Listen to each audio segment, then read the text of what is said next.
Welcome to Season 2 of the PPC Ponderings podcast. In this season, we're platforming people we don't personally know well, but who do know PPC well.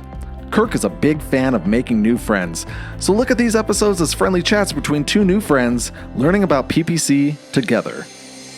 Today we join Kirk as he has a conversation with the head of PPC at Kelkoo Group, Christopher Bell. Christopher and Kirk chat about Google Merchant Center Next, football and how the leagues work in the UK, and they even dive into the trust relationship between clients and agencies. So sit back, grab a cup of coffee, and enjoy our conversation with Christopher. All right, Christopher, it is a huge pleasure to be able to chat with you. I think we've connected online for quite a while, probably a few years, LinkedIn, Twitter, that sort of thing. Thanks for joining us on the PPC Ponderings podcast.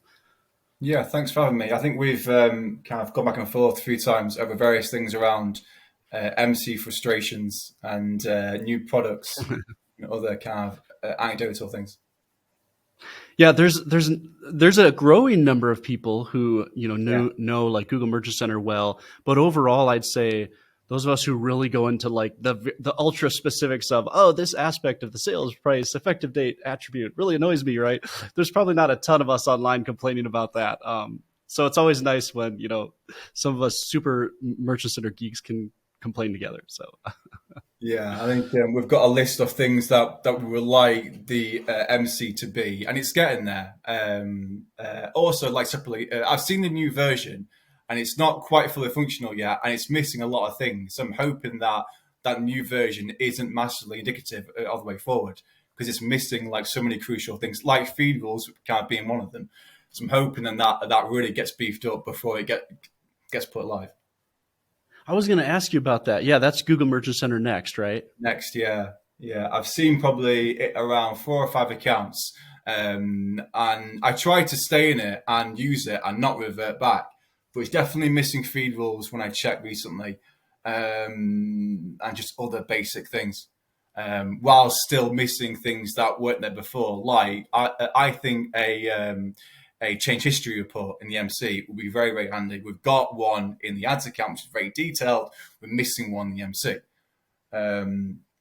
But a small thing which I saw that they did bring in was country view on free listings. So obviously now, if you've got an MC multiple countries, you can now split free listings by traffic by country. That's quite handy.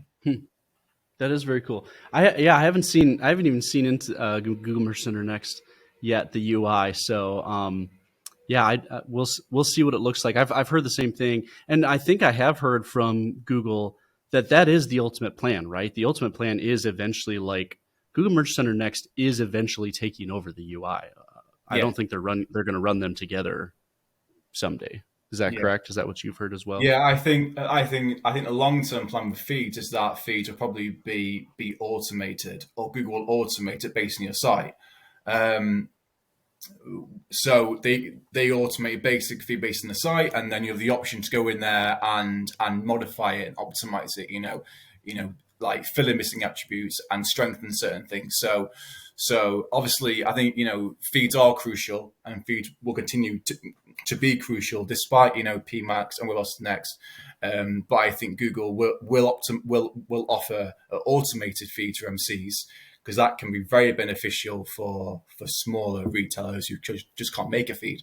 But definitely still scope to go in there and add to that feed and add in more data information, which is crucial for matching the product to the query. Mm-hmm. It's absolutely crucial because I'm sure you've seen this as well. Like we've seen clients where we'll get like a pricing error within Google for a specific product. We'll start digging in, and like everything will match. The feed will match the price shown on the the PDP, and then we'll even dig into like the structured markup, and that's set correctly. And then we've discovered crazy things. We've discovered like underlying code issues where they're pulling randomly the price from like the payment installment plans. Yeah. Like we've seen that before, Yeah. So that's the sort of thing where like even if your schema markup is set up correctly, like Google can still mess that up. So I think I like the idea of feedless systems, but like my hope is that the machine learning gets better Yeah. before then. Yeah, So, there are certainly caveats to it because now websites, do refurbished items, do rental, do part payment plans. So there are caveats there, but I think the long term plan would be automated feeds. Um, but yeah, the system needs to improve, and it will improve. hmm so where are you based? I'm I'm uh, I'm near Brighton, which is a small city Oh. not far from London. But I'm from Sheffield, which is like the lower north of the UK. So I sound quite northern, if you know where the northern is. But I'm based like not too far from London, and I work in London. Okay, awesome. Yes. I've never been to the northern part of the UK before, and I would love to be. Other than, I mean, we've hit. My wife and I visited like Scotland, but I've Yeah, never been to like Sheffield or anything like that, and I'd really like to. There's a Twitter friend, Richard Fergie, that we had chatted a few times. I don't know if you're yeah, familiar with him, he's but he used to be northern, and then I think he moved to Canada actually. So, but yeah, he always like was like, hey, you should come up and visit. If I would come up to speak in London or that. Because I spoke in Brighton once. Man, that's a cool yeah, city. I Brighton, like yeah, Brighton. Brighton SEO event, isn't it? Brighton SEO. Yep, Yes, yes, yes. Yeah, it's a yep. good event. I did the Brighton SEO one year. I mean, this is pre-COVID, a few years back, and then I did the that paid search little one that they had too. I wonder if you were there that year. Can't remember what it's called. Hmm. I've only been Our to paths might have SMX. crossed. I've been to SMX London and a different one 2 years ago. But I Okay. don't get to many events really. I find events Okay. a bit dull and the content's a bit not niche enough, I guess. Yeah, that's fair. Yep. Okay, so yeah, based in Brighton, what do you like? We'll get into where you work and that sort of thing because I'd love to dig into CSS and um, CSS is CSS platform. CSSs, I What's think the I think plural? we call it. Well, the plural is like CSS apostrophe and I wouldn't put the S afterwards. So CSS Okay. is the space, I guess. Yeah, Yeah, yeah, it's not sexy saying it. yeah, yeah. But here I am. Yeah. So we'll get into that. What do you do for fun For fun. when you're not working? I guess I support my local football team from where I'm from. We're called Sheffield Wednesday. Historically, we're quite big, but we've struggled over the last like 25 years. But I do go to games. There's a lot of games in London, so I went to one just this weekend and we won, which is quite nice. So that I've got a little girl. She's two, so she kind of like dominates my weekends mostly. She's into like animals and books a lot. I'm into books too. So yeah, I guess really like normal things like football, books, and family. I guess. Yeah, that's awesome. No, on the football side of things, it's funny because I think here in the States, so Ted Lasso, of Yes, course, yes, the show on TV, yeah, and then Ryan Reynolds, I feel like with Wrexham yeah. is like those two are single-handedly helping the US understand like the different tiered system of, the UK football league. So your local football team, where are they based in and all that in the Um, in the varying levels? so so there is the Premier League, which is like Chelsea, Man U, Arsenal, and then there are three football leagues, and then the one below that is the National League, and that's where Wrexham are. So it looks like Wrexham are going up. So next season, Wrexham will be in the league below where we are right now, but we are also looking like we're going up. So we will go up from the third tier to the second tier. Cool. And Wrexham look like they got to. I mean, like depending on your Ted Lasso knowledge, there's a meme or a clip where the guy says to him, "We play Sheffield Wednesday on Wednesday," and then Talassa goes something like, "We play them Wednesday," and then and Yes. then and then the guy says that they were a cricket club and they used to only play on Wednesdays, and now the football team and they play any day we're told. That's my team. That's amazing. That's Yeah. awesome. I remember that clip. Yeah, I'm a huge Ted Lasso fan. So Yeah, I've oh, never that's funny. kind of watched it properly, I guess. And Yeah, then on the Wrexham right. stuff, I find it a bit problematic because there are certain rules in the UK for football teams about spending money, which has caused my team a lot of problems in the past. Now, because of where Wrexham are, they are exempt from those rules, which means that Ryan Reynolds can spend whatever he wants and it's all fine. But if Wrexham do go up, the rules change, and then things might get harder for them. So Oh, I was actually going to ask you about that. Like, just the overall, like, what do people think about Ryan Reynolds and owning yeah, Wrexham and that sort of thing? Is it mixed or? yeah, I think he's done nice things for the community. He's taken this historical but small club, and they're now sponsored by TikTok, and they're going to do preseason tournaments in America with Man U, Chelsea, and Barcelona. So on one hand, yeah, it's nice for them, but on the other hand, it's like we've got a lot of like big traditional teams who are struggling, who will love that kind of like takeover support. Yeah, but it's probably Mm. me being jealous, I guess. The fact that Mac and Deadpool now own Wrexham, and they've probably got a brighter future than my team and many other teams. So I think I accept that it's my jealousy, but I don't like seeing them win every week. Yeah, yeah, I can see that.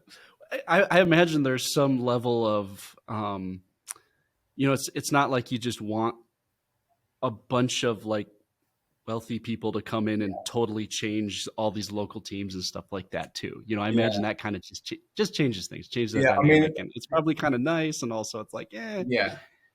I mean, there's a few So issues now where you've got a lot of big teams like Man City and Newcastle who are owned by states, and that's not been very well received. And now Manchester United, I've looked at that because that's the only way really to get the money to spend big to like win everything.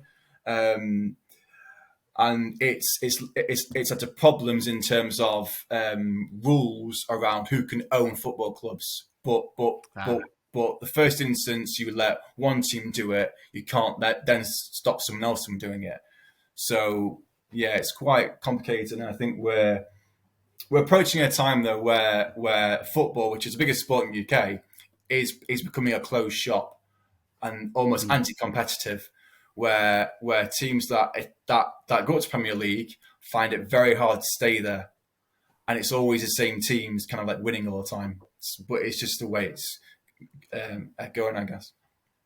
Yeah, yeah, I can see that. Well, it's fun to geek out over football. Now geeking out over PPC. So you work.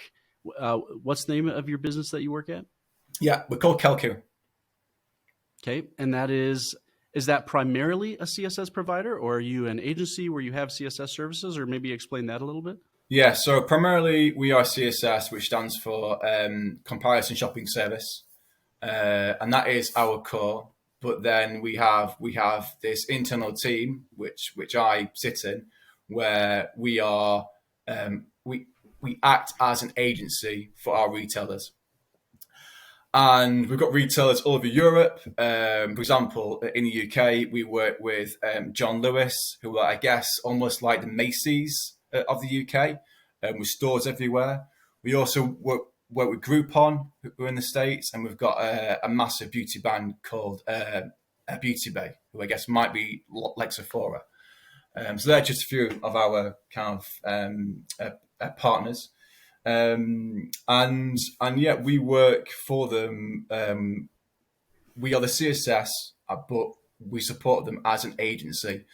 So the USPs there we have are our feeds, and then support around PMax and support around, I guess, like any ways that they can achieve growth.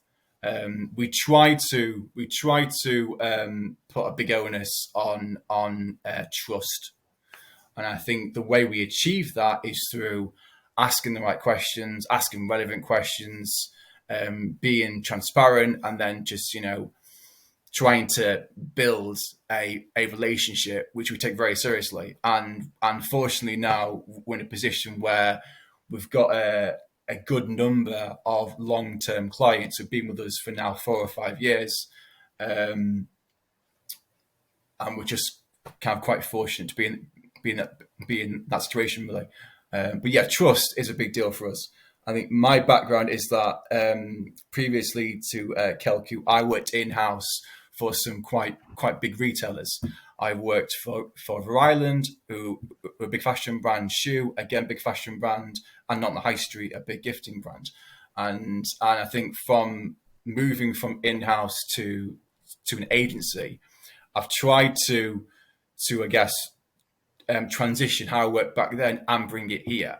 So I tried to use my experience of what it's like doing PPC in-house for a retailer, whereby, you sit in a team with SEO, CRM, affiliates, social, and you can easily go across and talk to the buyers, merchandisers, and find out about performance, find out what do they want to push, why do they want to push it, why aren't products selling quite well, and then your job as someone in digital marketing is to try to bring solutions to those kind of like drop-offs or strengthen the strong sellers. And I try to bring that to Kelkoo, whereby during conversations with retailers, we ask them questions which I used to work on before. For example, just one example, like, to what extent or what's the share of traffic that shopping drives of the site?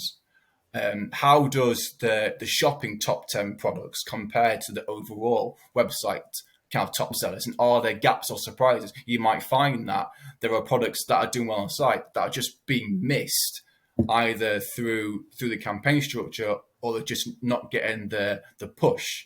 Therefore, do you want to change something? So I try to use that knowledge, and then use this going into merchant conversations. But I think this is how we build trust. It isn't by having this one size kind of fits all approach. We try to be bespoke, and we try to suggest ideas, opportunities that are relevant for the particular retailer. Yeah, that's really awesome. Trust definitely just basically the cornerstone of any relationship. We just find that, right? If you enter a relationship and there's not trust involved, things fall apart pretty quickly, and I find out you actually end up litigating a lot of conversations around trying to reestablish trust rather than like getting on with the work of the business. So that's really important.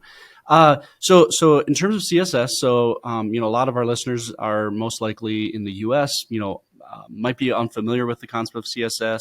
So that stemmed, my memory, and then you can correct me and kind of take this where you'd like. So basically, the EU fines Google for anti-competitive behavior. It fines Google. I think, was that the 4 billion euro fine? I think. Yeah, I think it was. Might have been. High. Yeah. I think it was. Yeah.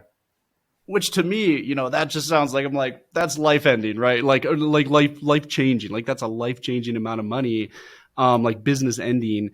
And yet for Google, someone explained this once to me, and I was like, oh gosh, I'm so naive, And they're like, some of these bigger companies, especially publicly traded companies, let's say that Facebook has a $200 million fine that they have.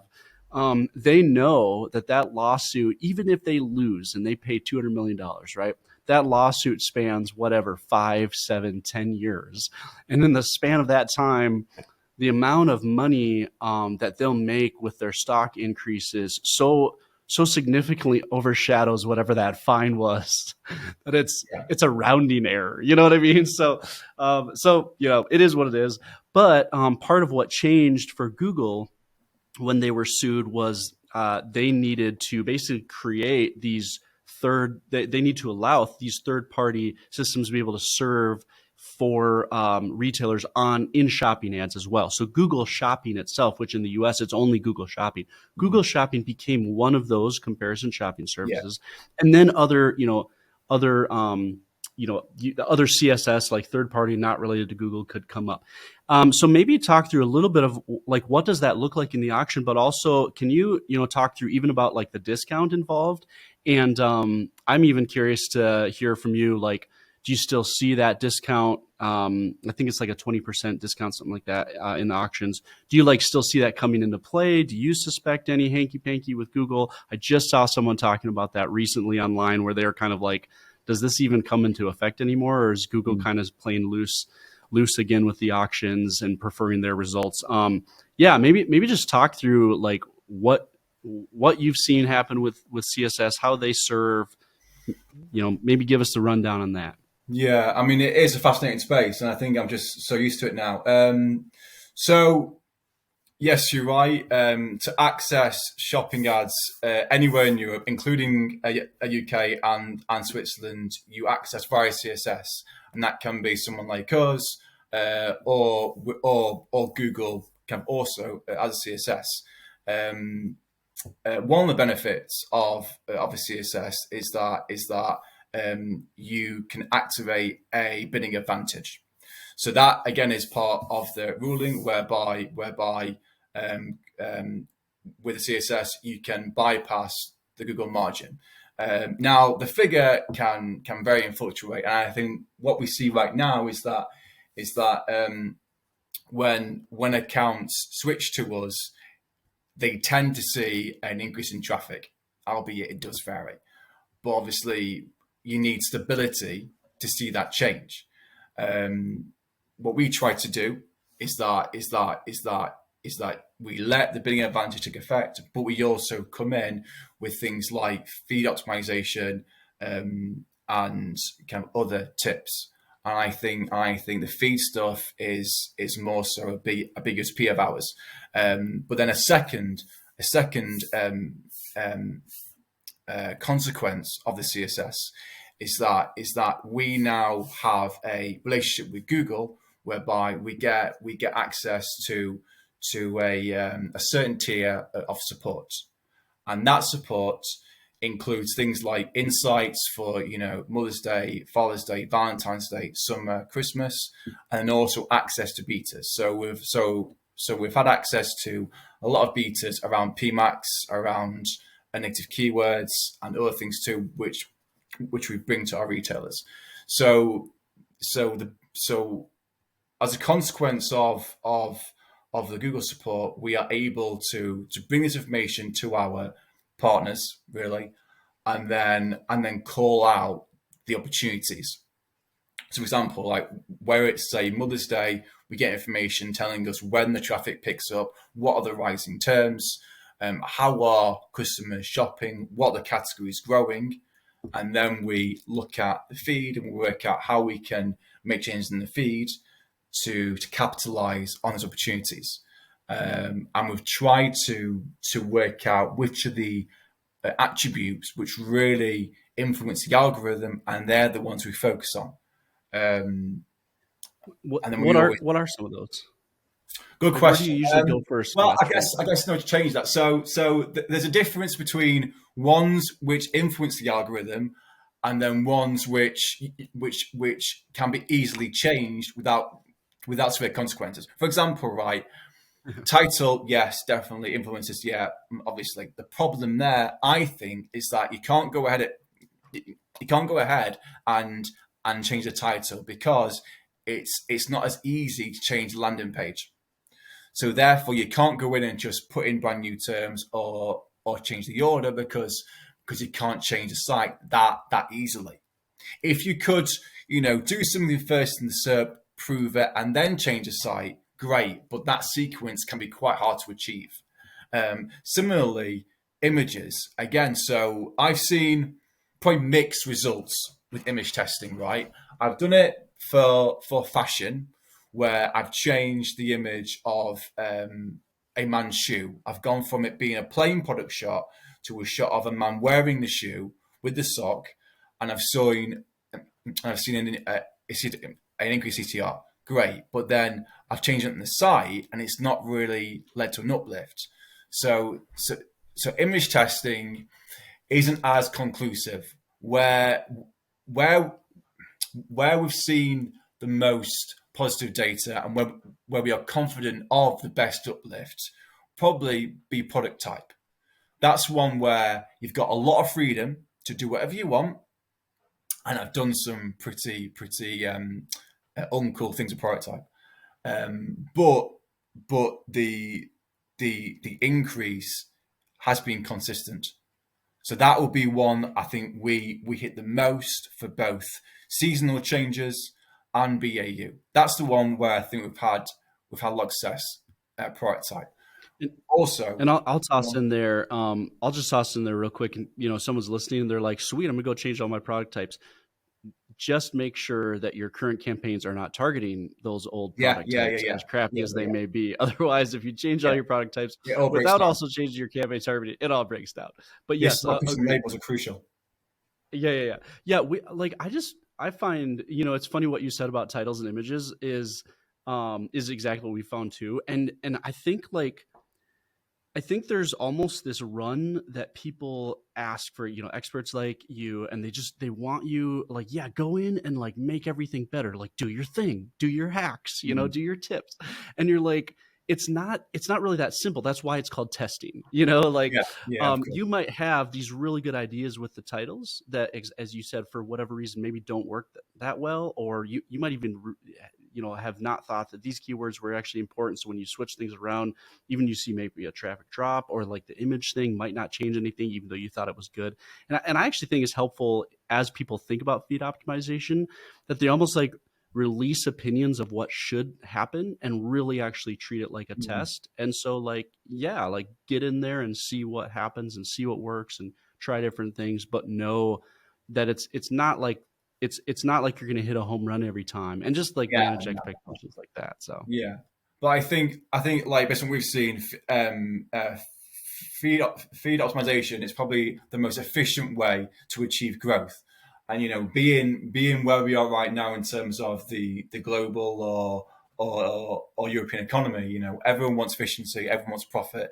Therefore, the feed is about unlocking kind of more traffic without boosting the CPC, without changing the targets, without changing the budgets. It's about, and we try to do is that we focus on the feed firstly before we look at kind of like campaign setup and then like performance metrics, really.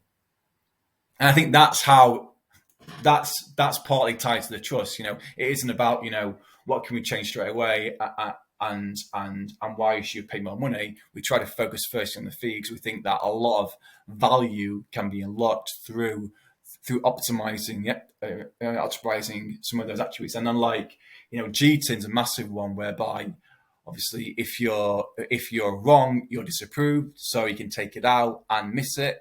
But there are ways to source the GTIN. I understand massively that sometimes you just don't have the GTIN internally. In fact, my first job, the office was over the warehouse. So when we missed the GTIN, I would go to the warehouse myself in my high-vis jacket, get the product and write it down from the box. Yes. Because it counts a lot, so it is worth it. So I think now where we're missing the GTIN, there are ways to find it online through various resources. Mm-hmm. It is worth finding it, sticking it in. Mm-hmm. Yep.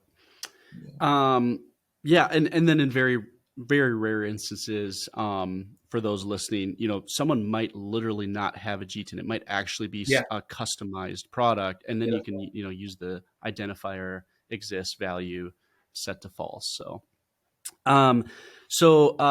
we're trying to keep these episodes a little shorter, so we should probably wrap it up soon, which stinks because I bet that we could probably gain lots and lots of knowledge on feeds and CSSs and stuff from you. You had mentioned when we chatted previously about just how you like to do some interesting things with serving multiple PMax campaigns, especially with CSS and that. Do you want to kind of talk us through a little bit of thoughts on that, and then we'll probably wrap it up. Yeah, nutshell. So basically, I think it's different in the US. Like in Europe, a retailer can have multiple MCs. So you can have MCs with a CSS and run them with Google, or just kind of like MCs with many CSSs. Kelkoo is a CSS group, and we own multiple CSSs in most kind of big EU countries. That means that basically we have access to many MCs. So what we do for some of retailers is that we give them 2 or 3 separate MCs, and then once the feeds are approved, they can run multiple campaigns at the same time, either in the same ads account or different ads accounts, and that includes PMax or standard. But the benefit there is that we're seeing guys test different feeds. They test, different campaign structures. They test different assets, definitely PMax. You can also do, query split, brand versus generic. Like, I'm always cautious to negative keyword brand, because my view is that you shouldn't take that traffic for granted. By blocking it out, you're blocking it out. So only block it out when you know kind of where it's going to. Because if you block it out, someone else might take it. So via multi-serving, which we can do in most countries, I think that really does open the door to so many opportunities and so many different testing kind of capabilities, really, for guys. While still, what is the bidding relation? Oh, sorry about that. I guess kind of like while still trying to give you insights, albeit they're a bit limited in our PMax, but the insights when, again, we kind of leverage those for the feed and for other opportunities. Mm-hmm. So what is the bidding relationship between those multiple MCs? Does Google have those linked like on the back end because of the domain, or? They can be, yeah. But I think the ruling is that a kind of account can't be second price against itself. Thereby, you being in the auction twice, you're not boosting your CPC. So the benefit there is that we see a lot that you either do it to boost your auction presence and try and get more traffic, or you do it simply to test different things and cover more bases. Mm-hmm. Yeah. So a potential negative might be, since a lot of people will multi-click, as they're comparing, because that's literally what a comparison shopping engine does. That they might click on multiple ads, cost you multiple CPCs through all of your different MCs. On the other hand, the benefit of that is that you're in the auction multiple times and you're keeping competitors from there. So there's maybe a trade-off for someone who's kind of considering that and wants to think through what works best for them. So yeah, and it allows you, again, with things like query split or like separate campaigns by customer targeting. Very, very cool. Christopher, where can people find you? Because they definitely need to get connected with you so that they can learn more from you on this stuff. I guess mainly LinkedIn or Twitter. Twitter is occasionally football stuff as well. So yeah, Twitter or LinkedIn, I guess. Cool. And we'll share links to your profiles, that sort of thing, in our podcast notes, so people can find you. So thank you so much. Good to chat with you. Good to finally meet you in real life, as we've interacted online for years. And yeah, thanks so much for joining us. Again, thank you. Thanks for having me, and I've enjoyed the niche conversation. Cool. We hope you enjoyed today's conversation. Stay tuned for the next episode of the PPC Ponderings podcast to keep learning PPC. If you are a person with a brilliant PPC tactic that the world needs to know about, please apply to be a podcast guest online at zatomarketing.com/ponderings-guest. If you are enjoying these podcasts, please make sure to leave us a review on whatever your preferred podcast provider is. But in the meantime, may the auctions be ever in your favor.